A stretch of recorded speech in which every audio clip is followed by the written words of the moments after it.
जी hello दोस्तों, मैं हूं कमर चीमा। उम्मीद है आप लोग ठीक होंगे। दोस्तों, एक बड़ी डेवलपमेंट है कि ये इस महीने के अंदर इंडियन नेवी जो है वो एक थर्ड एक मर्चेंट वेसल है जिसकी हेल्प के लिए आई है। कहा जा रहा है कि इंडियन नेवी की एक आईएनएस, उसका नाम है आईएनएस विशाखापत्तनम, इसका नाम है शायद। और उसने एक एक जिसे कहते हैं ना गाइडेड मिसाइल डिस्ट्रॉयर था, जो कि एक मर्चेंट वेसल जिसका नाम एम वी मर्लिन लोंडा लोनाडा है, समथिंग लाइक दैट। उस पे हमला हुआ और उसकी जो डिस कॉल थी उस पर रिस्पॉन्ड किया। और ये होथीज ने इसको हमला किया है। और बेसिकली ये सारे का सारा जो एरिया है वो यूएस सेंट्रल कमांड में आता है। ये एरिया यूएस सेंट्रल कमांड में भी आता है और यूएस सेंट्रल कमांड ने भी इस पे बात की है, लेकिन रेस्क्यू करने इंडियन शिप्स जा रही हैं। और इसके अंदर ये जो एम वी मर्लिन जिस मर्चेंट शिप का नाम है, इसमें 22 इंडियंस थे और एक बांग्लादेशी भी था। और इसके ऊपर जब हमला हुआ है तो सुनने में आ रहा है कि जो इंडियन नेवी है उसने specialised nuclear biological and chemical defence teams जो हैं उनको किया है। इंडिया ऐसे क्यों कर रहा है, ये सवाल बनता है। वैसे तो अगर आप इंडियन नेवल चीफ ने रिसेंटली एक इंटरव्यू दिया था, तो वो इंडिया तो ये एक समय कहता है कि जी हम बड़े कमिटेड हैं सेफ गार्ड करने के लिए, जो कम्युनिकेशन लेन्स हैं, सी लेन्स हैं। और क्योंकि पायरेसी भी बढ़ गई है, ड्रोन अटैक्स भी बढ़ गए हैं। और इंडिया ने तकरीबन 10 से ज़्यादा शिप्स जो हैं वो डिफरेंट स्ट्रेटेजिक लोकेशंस में, इंडियन ओशन में, अरेबियन सी में, गल्फ ऑफ एडन में अपनी डिप्लॉय की हुई हैं। ये क्योंकि तीसरा वाकया है इस महीने, और इस वाकये के बाद इंडिया जो है वो आपको पता है हेल्प कर रहा है इसकी। तो इंडिया ये क्यों कर रहा है, सवाल ये पैदा होता है। और ये रेड सी का जितना एरिया है इसमें अगर आप देखें तो हालात यहाँ पे ख़राब हो रहे हैं इन टर्म्स ऑफ होतीज़ का एग्रेशन बढ़ रहा है। सऊदीज़ साइलेंट हैं, अमारातीज़ साइलेंट हैं, बिकॉज वो इस मसले में आना नहीं चाहते। और वो क्योंकि रेंज में है होतीज़ की, सो दे हैव एन इशू। और अब क्या इंडिया जो है वो अपनी किस हद तक आगे जाना चाहता है। जो अपने इंडिया ने 10 शिप्स डिप्लॉय की हैं, उनके अंदर एंटी पायरेसी टास्किंग या एंटी ड्रोन सपोर्ट मौजूद है, सुनने में ये आ रहा है। क्या इंडिया जो है वो, लास्ट टाइम भी हमने इस पे बात की थी कि क्या इंडिया नेट सिक्योरिटी प्रोवाइडर बनना चाहता है या बन रहा है। ये एक सवाल है कि क्या इंडिया नेट सिक्योरिटी प्रोवाइडर बनना चाहता है, ये बनना चाह रहा है या है। ठीक है जी। अब इंडिया जो है वो आपको पता है मेक इन इंडिया पे लगा हुआ है। और अगर इंडिया समझता है कि अगर आप मेक इन इंडिया नहीं करते तो आप इंडिया को डिफेंड नहीं कर पाएंगे। क्वेश्चन एक सिंपल सा है, क्या इंडिया नेट सिक्योरिटी प्रोवाइडर बनने जा रहा है या बनना चाहता है, ये है सवाल। जिस रीजन में इंडिया है, ठीक है जी, ये जो इंडियन ओशन रीजन जो है, ऑब्वियसली ये कोई होमोजेनियस एरिया नहीं है। यहाँ पे डिफरेंट हिस्ट्रीज हैं यहाँ की अपनी, या डिफरेंट हिस्टोरिकल सिविलाइजेशनल लिंकेजेस हैं, डिफरेंट मुआशरे हैं, मज़ाहब अलहदा हैं, कल्चर अलहदा है, एथनिसिटीज़ अलहदा हैं। और एक खिता नहीं है। आप देखें, मिडल ईस्ट है, साउथ एशिया है, साउथ ईस्ट एशिया है, फिर इंग्लिश एंटिटीज़ हैं, अफ्रीकन एंटिटीज़ हैं, ये बहुत बड़ा एरिया है। आप इसमें कैसे नेट सिक्योरिटी प्रोवाइडर बनना चाहता है इंडिया, ये क्वेश्चन है। ठीक है जी। अ, जिस दौर में कभी यूरोप और हम देखते हैं कि बाकी ममालिक इस खित्ते में जो अपना एक असर वसूख रखना चाह रहे थे, क्या वो इंडिया कर सकता है, कैसे करना चाहता है। कोई मर्चेंट वेसल कॉल करती है, they call it a distress call, तकलीफ में है, help help help, Indian navy जाती है भाग के, ठीक है, और उसकी मदद करती है। वाई?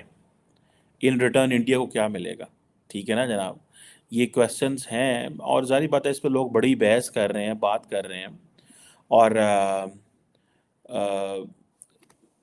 अब ईरान अपना, आपको पता है, एक एक अपने अंदर एक पूरी की पूरी पावर है।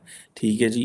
अम, अ, इंडिया और ईरान के आपस में क्या, जिसे कहते हैं ना, लिंकेजेस हैं, क्या चीज़ें हैं? इंडिया और ईरान का क्या एक मौक़िफ़ है इन चीज़ों के ऊपर? ये एक सवाल है। अ, दोनों मुल्क क्या कर सकते हैं, इंडिया और ईरान क्या नहीं कर सकते? मेरा नहीं ख्याल कि इंडिया और ईरान वो कोलैबोरेशन कर सकते हैं with the presence of the American in the region. Indians will not annoy America, पहले ही वो बड़ा अनॉय कर चुके हुए हैं। वो जो इंडिया बार बार स्ट्रेटजिक ऑटोनॉमी की बात करता है, वो कोई मजाक नहीं है। स्ट्रेटजिक ऑटोनॉमी मीन्स कि मैं आज़ाद हूँ, मेरे पे कोई प्रेशर ना डाले, मुझे कोई कुछ नहीं कह सकता, मैं अपने फैसले खुद ले सकता हूँ, मुझे कॉर्नर किया गया तो मैं फिर अपना खुद सोचूंगा। यही चीज़ है ना, यही यही इंडिया कह रहा है अमेरिका को कि पिछाड़ जाओ। ठीक है जी। और कैसे चीज़ें इस नेट, क्या इंडिया की प्रॉपर कैपेसिटी बिल्डिंग है? इंडिया अपनी मिलिट्री को, एयरफोर्स को, नेवी को, ठीक है जी, कैसे देखता है? और अमेरिका चाहता है कि इंडिया हमारा जो है ना वो हमारा साथ दे और Indian security, Indian Ocean region में साथ दे। ये अमेरिकन मिलिट्री जो है वो बार बार कह चुकी है कि हम इंडिया की तरफ as a net security provider Indian Ocean में और उसके बियॉन्ड उसको देखना चाहते हैं और वो हमारी मदद करे। वो बेसिकली इंडिया को इंगेज करना चाहते हैं, इंडिया का होराइजन बढ़ाना चाहते हैं। वो खुश बड़े होंगे बहुत सारे इंडियंस ऑन दिस, बट इसके लिए आपको you have to pay the cost, you have to share the burden, you need to take the responsibility. ठीक है जी। इंडिया बड़ा वेल पोजीशन्ड है इंडियन ओशन में, इसमें कोई शक नहीं है। ये इंडियन, बहुत सारे लोग तो इसको इंडियन ओशन मानने को तैयार ही नहीं, वो इंडिया ना कहो फलाना, भाई वो इंडिया है, कहो उसको इंडिया, इसमें आपको कोई वो नहीं होता। ठीक है। इंडो पैसिफिक के टर्म के खिलाफ हैं बहुत सारे, नहीं जी इंडियन इंडो पैसिफिक नहीं कहना है इसको। मैं समझता हूँ ये बड़ी मायोपिक, छोटी, टैक्टिकल, वो जिसे बोलते हैं ना एक छोटी छोटी बात है ये। इससे आगे की बात करें, आपने अपने खित्ते में और चीज़ों में चीज़ों को करना है। ठीक है जी। ये सारे का सारा जो कॉन्सेप्ट है, ये सारी की सारी चीज़ें जो हैं, ये बड़ी इंपॉर्टेंट है। ठीक है जी। आपकी जैसे हमने कैपेसिटी की बात की, मिलिट्री डिप्लोमेसी की बात की, मिलिट्री फोर्सेस को डिप्लॉय करने की बात की, इंडिया जो अभी जैसे उन्होंने कर दिया है, it means they have the capacity. जो उन्होंने अपनी मिलिट्री, अपनी नेवी को डिप्लॉय किया है कि 1 महीने के अंदर तीसरी वेसल को सपोर्ट करने जा रहे हैं, it means they have the capacity. एक बात हो गया, उनके पास मिलिट्री डिप्लोमेसी की सलाहियत भी मौजूद है। ठीक है जी। और लेकिन ये जो सारी की सारी सिचुएशन है, इसमें कंट्री नहीं इन्वॉल्व, इसमें नॉन स्टेट एक्टर इन्वॉल्व है। और वो नॉन स्टेट एक्टर भी बड़ा मैयर्ड चलता है। वो नॉन स्टेट एक्टर किसी को भी टारगेट उस सेंस में नहीं कर रहा, स्टेट को टारगेट नहीं कर रहा। वो कभी रशियन वेसल को मार दे, कभी उसको मार, कभी उसको कर, कभी ये चीज़ें जो है, ये पता चलेगा आहिस्ता आने वाले दिनों में कि ये कैसे इंडिया कर सकता है, कि कैसे इंडिया अपनी मिलिट्री डिप्लोमेसी, मिलिट्री जो कैपेसिटी है उसको कैसे, मिलिट्री डिप्लोमेसी मीन्स कि आप अपनी नेवी को कैसे, उसकी कोलैबोरेशन कितनी ज़्यादा है खित्ते की नेवीज़ के साथ, कितनी असिस्टेंस प्रोवाइड कर सकते हैं। और जब आपका मुकाबला किसी स्टेट से नहीं है, आपका मुकाबला नॉन स्टेट एक्टर से है, तो देन आपको बहुत सारा सपोर्ट मिलती है, because non state actor is someone everybody is enemy ना। ठीक है। होतीज जो है इस वक्त टेक्निकली वो सबकी दुश्मन है, बिकॉज वो, डॉक्टर जयशंकर ने रिसेंटली जाके ईरान में क्या कहा है, ही आस्क्ड फॉर असिस्टेंस।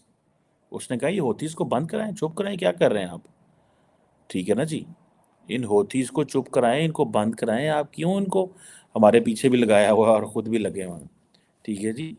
सो ये इंडिया को इस हवाले से अपनी पोजीशन को देखना पड़ेगा कि उन्होंने ये बात तो कर ली है कि हाँ हाँ जी करने जा रहे हैं हम, लेकिन कैसे करेंगे, और अगर आगे से स्टेट आ गई तो फिर क्या करेंगे।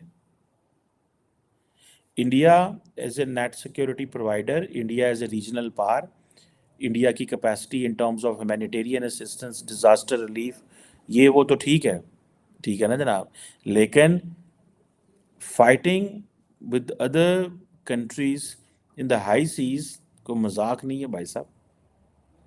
और मैं इसको देखता हूँ, अब पाकिस्तान जो है, अब पाकिस्तान ने नेवी किस लिए रखी हुई है? प्राइमरली हमारी नेवी कोई पायरेसी काउंटर करने के लिए हम इतनी लंबा चौड़ा नेवी को इस्तेमाल नहीं करते, या करते हैं तो वो उतना ही करते हैं जितनी हमें ख़तरा होता है, इससे ज़्यादा नहीं हम करते। बाकी हम जो है वो हमारा फोकस जारी बात है इंडिया पे होता है, और इंडिया को ही हम देख रहे होते हैं वो क्या कर रहे हैं। लेकिन नेट सिक्योरिटी प्रोवाइडर का मतलब होता है कि हमारे एम्बिशन ज़्यादा हैं, हम ज़्यादा हिस्सा चाहते हैं। जो फ्रेंच प्रेसिडेंट एमानुएल मैक्रोन कल बैंक्वेट डिनर पे कह के गए हैं कि भाई और मुल्कों को भी हक दो इस खत्ते में, इंडो पैसिफिक में, इंडिया को भी दो, हमें भी दो। सो नेट सिक्योरिटी प्रोवाइडर का मतलब यह है कि हम बड़े हैं, बाकी छोटे हैं, हम सबको सिक्योरिटी देंगे, हम दादा हैं। यही मतलब अपनी लोकल लैंग्वेज में जैसे हम करें तो यही इसका मतलब है ना, नेट सिक्योरिटी प्रोवाइडर। सो ये चीज़ें जो हैं ये हैं, so it means India is deploying, India is fully ambitious, कि वो इन चीज़ों को फुल एम्बिशियस होकर लगा हुआ है। ठीक है जी, कि हाँ हम ये कर सकते हैं या करना चाहिए हम। और ये इंडिया आपको पता है 2011 ऑनवर्ड कॉन्टीन्यूसली लगा हुआ है, net security provider, net security provider. ठीक है, और ये सारे जितने भी इंडियन ओशन में लिटरल स्टेट्स हैं, सब में वो लगा हुआ है। और they want to emerge as a first responder and they consider this as a soft power. देखिए जो मिलिट्री डिप्लोमेसी होती है ना, आप ये जो इंडियन नेवी पहुंचती है, आपको पता है जब ये मर्चेंट वेसल्स चलती हैं तो जिस मुल्क ने इनको प्रोटेक्ट करना है, दैट कंट्री विल वो उसको हाईलाइट करेगा अगली दफ़ा जब नेवीज़ की मुलाकात हो, कि जनाब आपकी मर्चेंट वेसल जा रही थी, उसने डिस्ट्रेस कॉल दी, हम वहाँ पहुँच गए और हमने आपका किया, हमने आपके लोग बचाए, आपका जहाज़ बचाया, हमने देखिए हम बड़ा कर रहे हैं, ये कर रहे हैं, वो कर रहे हैं, मतलब that's how they do. So first responder के तौर पे आ रहे हैं। ठीक है जी, सो अभी तो उनके पास 2 एयरक्राफ्ट कैरियर्स भी हैं। और ये चीज़ें जो हैं ये बताता है कि वो इंडिया अपने आप को फर्दर इंगेज कर रहा है। सो हमें भी इन चीज़ों को देखना है कि जब इंडिया नेट सिक्योरिटी प्रोवाइडर के तौर पे बात करता है तो टेक्निकली वो basically that puts Pakistan, that creates a security dilemma for Pakistan. ये एक रियलिटी है जो मिलिट्री लैंग्वेज को समझते हैं। When India talks of a net security provider, वो हमारे लिए, पाकिस्तान के लिए सिक्योरिटी डायलेमा है। हम जारी बात है फिर बंदे घबरा जाते हैं कि भाई ये कह रहा है net security provider, it means खर्चा बढ़ा दो, अपना एक्सपेंसेस बढ़ा दो, चीज़ें ज़्यादा कर लो, यही यही इसका मतलब है, और क्या चीज़ है इसका मतलब। सो ये पाकिस्तान जो है वो जब इंडिया नेट सिक्योरिटी प्रोवाइडर की बात करेगा तो that will create a challenge for Pakistan, but for the international waters, international sea, इन जगहों के लिए एक वो है, इस चीज़ की जो है ना वो एक वैल्यू होती है। और लेट्स सी कि इंडिया इस हवाले से क्या कर सकता है। अगर क्या इंडिया अमेरिकन के साथ मिलकर ये करना चाह रहा है, या इंडिया एक मैसेज दे रहा है तमाम खित्ते को, इलाकों के लोगों को, कि भाई अब इस खित्ते में अब हमसे पूछ के चलो, या हमसे पूछो, या हम बताएंगे कि हमने क्या करना है। मेरा ख्याल है ये चीज़ जो है ये इंडिया इस हवाले से बड़ा डिटर्मन्ड है। सो मैं इन चीज़ों को वो नहीं इस सेंस में समझता कि ये कोई मामूली चीज़ें नहीं हैं। ये बेसिकली एक पैटर्न सेट करने की बात की जा रही है, और ये एक ऐसा पैटर्न है जिसको शायद हम आइंदा आने वाले दिनों में शायद समझने की कोशिश करें कि India as a net security provider जब पूरे खित्ते में निकलता है बाहर, तो वो एक चैलेंज है, और इस चैलेंज को कैसे देखना है, I think the time will tell. और इसको क्योंकि ये आप वाक़यात बढ़ने हैं, बिकॉज मिडल ईस्ट में जो इसराइल और गज़ा वाला इशू सेटल डाउन नहीं हो रहा, होथीज एज ए ऑप्शन ईरानियंस ने इस्तेमाल करनी शुरू कर दी है, और रेड सी और ये सारा जो स्टेट ऑफ हार्मुज़ बाब अल मंदेब के जितने भी ये चोक पॉइंट्स हैं, इन तमाम चोक पॉइंट्स में अगर आप देखें तो आपको ये पता चलेगा कि जितनी भी ट्रैफिक गुजरती है, हर मुल्क परेशान है, मर्चेंट वेसल्स परेशान है, सारी सप्लाई चेन के इश्यूज बढ़े हुए हैं, एंड देन इसका ताल्लुक एक वो पूरे के पूरे सिक्योरिटी एनवायरनमेंट से। सो सिक्योरिटी एनवायरनमेंट तो ठीक नहीं हो रहा, चीज़ें उस तरह मैनेज नहीं हो रही जिस तरह माजी में होती हैं। सो आई आई बिलीव कि इंडिया के फुटप्रिंट्स बढ़ रहे हैं, और ये बढ़ते रहेंगे, क्योंकि इंडिया कह रहा है कि मैं मेक इन इंडिया की तरफ भी जा रहा हूँ। Make in India means more more military hardware, simple सी बात। इसमें वो परेशानी वाली बात नहीं है, मिलिट्री हार्डवेयर की बात कर रहे हैं। अपने आप को वो बढ़ा रहे हैं कि हम we have to look into, you know, हमें ज़्यादा चीज़ें करने की ज़रूरत है, हमें ज़्यादा चीज़ें करने की ज़रूरत है।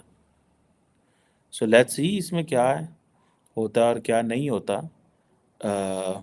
लेकिन एक बड़ी चैलेंजिंग सिचुएशन है आइंदा आने वाले दिनों में for Indians, for Pakistan and many other countries in the region. Thank you.